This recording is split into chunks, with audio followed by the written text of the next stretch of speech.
Hello guys, आपका मेरे channel smart study में स्वागत है। आज हम क्लास 9th का इंग्लिश का जो सैम्पल पेपर है, प्रैक्टिस पेपर है, डायरेक्टर ऑफ एजुकेशन की तरफ से जो दिया गया है उसको सॉल्व करेंगे। इसका पार्ट 1 एंड 3 हम कर चुके हैं। आज हम सेकंड पार्ट जो ग्रामर का पार्ट जिसका रहता है उसको कम्प्लीटली अच्छे से करेंगे और समझेंगे। ये क्वेश्चंस बहुत ही ज़्यादा इंपॉर्टेंट है, तो आप ज़रूर से इन क्वेश्चंस को कर लीजिएगा और जिससे पैराग्राफ दिए गए हैं उनको समझ लीजिएगा कि किस तरह से आपके क्वेश्चन आएंगे। तो ये क्वेश्चंस मैं करवा चुकी हूँ। अब हम देखते हैं आगे का पार्ट, हम देखते हैं section B, writing skill and grammar. तो देखिए क्या फर्स्ट क्वेश्चन में क्या कहा गया है। क्वेश्चन नंबर 3 है, you along with your family recently visit the city of Jaipur famous for its Hawa Mahal, the place and the fort. Shopping in Jaipur and also exciting as there are many things to buy. Write a descriptive paragraph about your visit in 100 and 120 words. A picture is given below for the reference. देखो आपको यहाँ पे picture दी गई है हवा महल की, और main आपको यहाँ पे क्या बताना है, विजिट बताना है कि आपने राजस्थान में जयपुर में विजिट किया तो आपको कैसा लगा है, वैसे कहाँ पे शॉपिंग की है आपने, उसी के बारे में आपको कुछ यहाँ पर 100 से 150 शब्द, मतलब कि 10 से 12 लाइन यहाँ पे आपको लिखनी है। तो आइए देखते हैं कि किस तरह से लिख सकते हैं। ज़रूरी नहीं है कि जो मैंने आपको बताया है आप वही लिखें, कुछ भी ऐड कर सकते हैं, उस तरीके का आप यहाँ पर कुछ भी लिख सकते हैं। तो देखते हैं इसका आंसर। तो देखिए किस तरह से आप लिख सकते हैं, Jaipur is a great place to visit, so many historical sites and the culture and tradition has influence there is loads. It is a very beautiful and it is a heritage tourist site the Hawa Mahal. It is a famous for wind being there is we go in which so many areas fill with the air.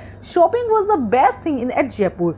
There was a small dhaba with lots of traditional food such as dhokla, pani puri and aloo paratha. It was chilling and the shopping mall has game to be planned and dressed at each of them was very great as the culture and the traditional was influenced those dress its.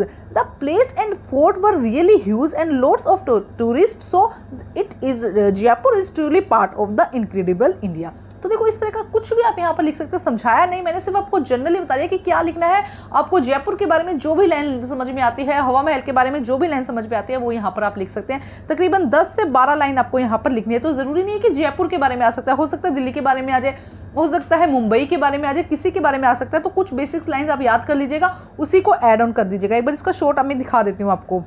तो यहाँ से एक बार आप screenshot ले लीजिए जिससे कि आपको थोड़ा समझना आसान हो जाए। अब हम करते हैं इसके और में क्वेश्चन दिया गया 5 मार्क्स के ये क्वेश्चन है। देखिए और में क्या कहा गया है, this year you visit your village home town and stay with your grand mother for 2 months. She took good care of you. You admire her for her kind and the hard working nature. Describe your grandmother in 100 to 120 words. मतलब अपनी grand mother के बारे में आपको यहाँ पे लिखना है। तो देखो बहुत ही आप बहुत कुछ लिख सकते हैं इसके अंदर। तो बहुत शॉर्ट और इजी वे में मैंने आपको बता देती हूँ, लेकिन किस तरह से लिखना है आप ये देखिएगा खुद, बहुत ईजी वे में लिख दीजिएगा। तो देखिए किस तरह से हम लिख सकते हैं, I love my grandmother ever since I use to be born. She is taken care of me. She has taken great responsibility in bringing me up in every healthy and disciplined way. My grandmother could be a very bold lady. We will learn lots of things from her. She could be a polite one who can handle any quiet situation in very proactive way. My grandmother cooked fine and she prepared delicious food whenever we visit are native. जब भी हम वहाँ जाते हैं तो हमारे लिए food बनाते हैं बहुत टेस्टी वाला. और आई लव माई ग्रैंड मदर, उन्होंने हर एक रिस्पॉन्सिबिलिटी को निभाया है, डिसिप्लिन वे में मुझे बॉर्न मतलब जीना सिखाया है. तो इस तरह से कुछ मतलब बातें आपको अपने ग्रैंड मदर के बारे में यहाँ पर लिखनी होगी. तो मैंने एग्जाम्पल के तौर पर यहाँ पे लिख दिया, आप चाहे तो इसमें और भी बहुत कुछ ऐड ऑन कर सकते हैं. नेक्स्ट देखते हैं. अब नेक्स्ट क्वेश्चन देखते हैं, क्वेश्चन नंबर 4. देखो क्वेश्चन नंबर 4 में क्या कहा गया है यहाँ पे, complete the following story and given a title also. आपको क्या करना है, एक स्टोरी यहाँ पर बतानी है और उसका टाइटल भी देना है आपको. तो स्टोरी का रीड करते हैं. Once there was a old man, he had 4 sons. They always quarrel with one another and one fine day. तो देखो क्या कहा जा रहा है यहाँ पे, क्या पता चल रहा है कि स्टोरी कौन सी है. आपको पता चल गया होगा कि कौन सी वाली स्टोरी है. वही स्टोरी यहाँ पे आपको लिखनी है कि वो एक फादर होते हैं, वो 4 जो मतलब 4 स्टिक्स अपने बच्चों को देते हैं, वो तोड़ नहीं पाते. यूनिटी वाली स्टोरी है. तो आपको पता चल गया होगा किस तरह से लिखनी है. आइए देखते हैं. तो देखिए किस तरह से हम उसी के आगे कंटिन्यू करते हैं. One day he felt seriously ill. He was on deathbed. He called his son to bedside. He wanted to teach them a lesson before his death. He asked them to bring a bundle of sticks. उसने उन bundle लाने के लिए कहा. The bundle was brought. He asked them to break the bundle. Each of them tried his best, but no one could break the bundle. उसने क्या कहा, सभी को बंडल ब्रेक करने के लिए कहा, लेकिन कोई भी ब्रेक नहीं कर पाया. The boy's father now untied the bundle. अब क्या किया, जो फादर थे उन्होंने बंडल को खोल दिया. He asked them to break one each stick. each stick को ब्रेक करने के लिए कहा. Now of them broke his stick easily. अब क्या किया, सभी ने जो ब्रिक थी जो स्टिक थी उसको इजीली क्या कर दिया, तोड़ दिया. द फादर सेड देम, तो if you are untied nobody can harm you. अगर तुम क्या रहोगे, इकट्ठे रहोगे तो कोई तुम्हें हार्म नहीं पहुंचा सकेगा. इफ़ यू क्वारल, अगर तुम लड़ते रहोगे, you will suffer. These word were magic, they promise to live peace. उन्होंने क्या कहा, हम शांति से रहेंगे. तो अब इसका क्या मोरल, इसका मोरल क्या होगा, यूनियन इन स्ट्रेंथ, मतलब कि यूनिटी में क्या होती है, स्ट्रेंथ होती है. तो यही इसका मोरल हो जाएगा, यही इसका टाइटल भी हो जाएगा. अब इसी के और में एक क्वेश्चन दिया गया, उसको भी हम देख लेते हैं. You are Rohan and Raima studying in class 9th. You went a morning walk and saw a boy swimming in a pond. You saved the boy. The crowd appreciate you. Write a diary entry from this accident. आपको क्या करनी है, diary entry लिखनी है कि आपने एक बच्चे को डूबते हुए पॉन्ड में देखा और उसको बचाया है, और आज जो क्राउड था आसपास का उसने आपको अप्रिशिएट किया. तो इसके रिगार्डिंग आपको क्या लिखनी है, एक डायरी लिखनी है. और उससे तो इसका मतलब देखो, एक डायरी आएगी, एक स्टोरी आएगी आपके, और दो आपके क्या आएंगे, जो पैराग्राफ टाइप के आएंगे. तो इस तरह का आपको लर्न करके जाना है आपके सिलेबस में. तो आइए देखते हैं किस तरह से आप यहाँ पे डायरी लिख सकते हैं. तो देखो किस तरह से हम डायरी लिखते हैं. डेट लिख देंगे, फिर टाइम लिख देंगे, फिर क्या लिख देंगे, dear diary, hi, so many thing happen today. आज बहुत कुछ हुआ. I am really happy with the some of them. This morning my father woke up me too early and ask me to go out for a morning. तो देखो diary entry में क्या लिखा जाता है, हम पूरे दिन की बात लिखते हैं कि क्या क्या करना है. तो सुबह क्या हुआ, मेरे फादर ने मुझे उठाया और मुझे मॉर्निंग वॉक के लिए भेज दिया. Like every other time I did not want to go but had to go. मैं कभी भी नहीं जाना चाहता था, लेकिन फिर मैं आज हमेशा की तरह मैं आज भी चला गया. So I went to walk near the lake. Lake के पास में जब गया, can you believe what I saw, मैंने क्या देखा. A boy was warming in the water. So I try to call someone for help since no one came. I jump in and dragon the boy out from the water and save them. क्या हुआ कि एक बच्चा जो है पानी में डूब रहा था, मैंने किसी को हेल्प, सभी मतलब जो भी कुछ था उसको हेल्प के लिए बुलाया, लेकिन कोई भी नहीं आया.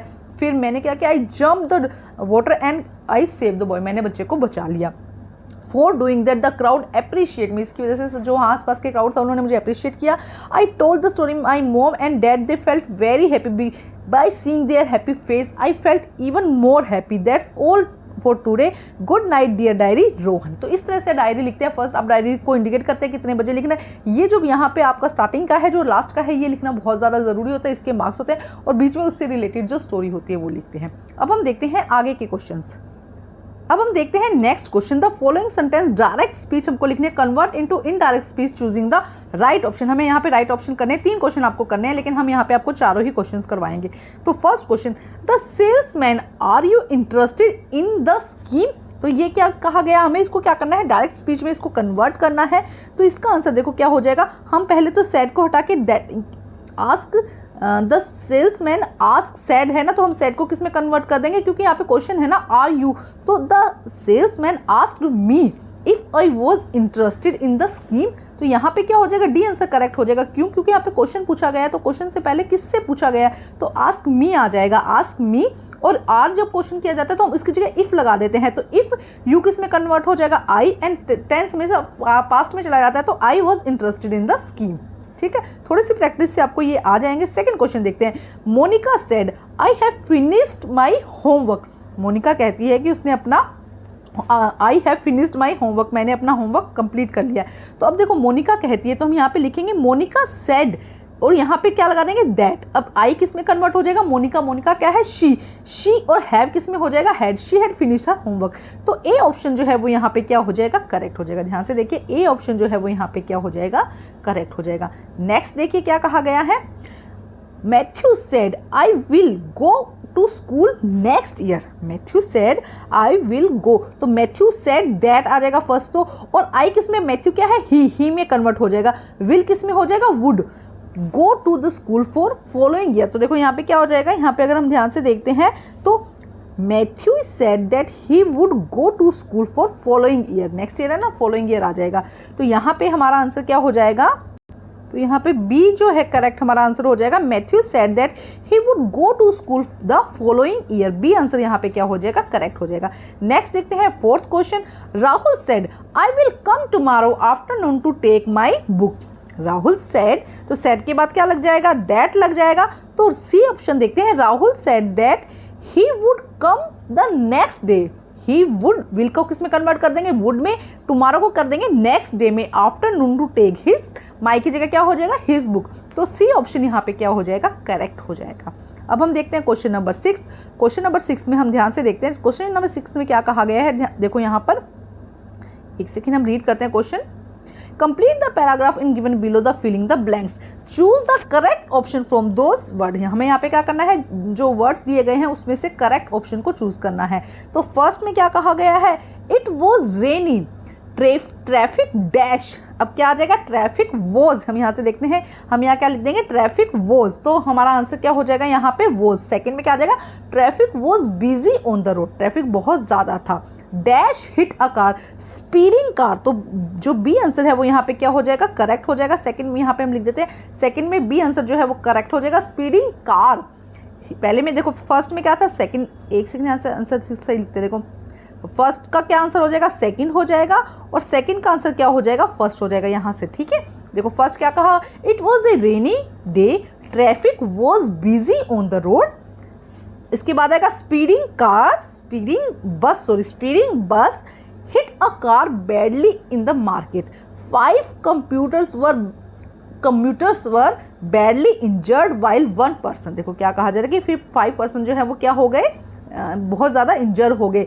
अब क्या देखो, अब नेक्स्ट यहाँ थोड़ा सा हम इसको इस तरह से कर लेते हैं कि रीड करना और समझना थोड़ा आसान हो जाए। अब थर्ड ये हटा देते हैं। देखो यहाँ पे देखो फर्स्ट में मैं भी लगा देती हूँ, यहाँ पे देखो फर्स्ट में वॉज आया, सेकंड में स्पीडिंग कार आया, थर्ड में देखो क्या कहा जा रहा है, थर्ड में वॉज डाइड। क्या आ जाएगा, 1 पर्सन वॉज डाइड। तो ए ऑप्शन जो है ये करेक्ट हो जाएगा, was died on the spot. एक पर्सन क्या हुआ, उसी समय उसकी क्या होगी, डेथ होगी। The injured person dash to be nearest hospital, were taken, ये सेकेंड ऑप्शन यहाँ पे करेक्ट हो जाएगा, were taken to the nearest hospital, the local people were to the great help. तो देखो फर्स्ट में सेकंड आ जाएगा, फिर फर्स्ट आएगा, फिर फर्स्ट आएगा, फिर सेकंड आ जाएगा। तो इस तरह से आपके ये आंसर हो जाएंगे।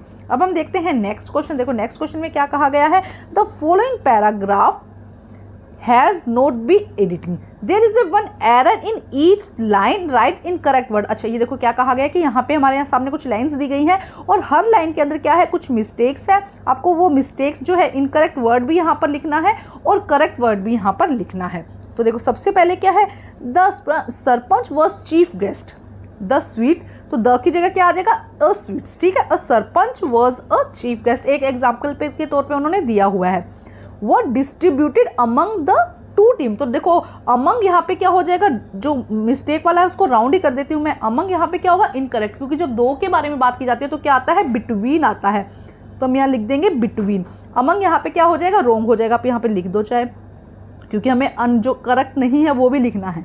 ठीक है, उसके बाद देखो क्या कहा गया है, विच हैव रीच द फाइनल, तो विच हैव नहीं आएगा, विच हैड आएगा। तो ये भी यहाँ पे क्या हो गया, रोंग हो गया। तो हम यहाँ पे लिखेंगे हैव क्या हो गया, रोंग हो गया, उसकी जगह आएगा हैड। क्या आ जाएगा, which have reach the finals, rural sports, events are promising in the term of identity. तो इवन इवेंट्स आर नहीं आएगा क्योंकि पास्ट की बात चल रही है ना, तो क्या आ जाएगा, इवन आर की जगह वर आ जाएगा। तो आर भी यहाँ पे क्या हो जाएगा, रोंग हो जाएगा। आर की जगह क्या करेक्ट हो जाएगा, वर। ठीक है, नेक्स्ट देखिए क्या कहा गया, स्पोर्ट्स टैलेंट, द गवर्नमेंट में होल्ड सच। में देखो में यहाँ पे फिर गलत हो गया, बात अभी आगे की बात चल रही है ना, कंफ्यूजन है ना, तो यहाँ पे माइट आएगा। तो MIGHT, might such event of encourage the rural children and youth. तो इस तरह से आपको जो रॉन्ग वर्ड है, इनकरेक्ट है, वो भी लिखने हैं और करेक्ट भी लिखने हैं। तो ये हमारा सेक्शन बी कंप्लीट हो चुका है। सेक्शन सी भी हम कर चुके हैं, इसका कुछ क्वेश्चन रहते हैं, उसके लिए नेक्स्ट वीडियो बना देंगे। Thank you guys.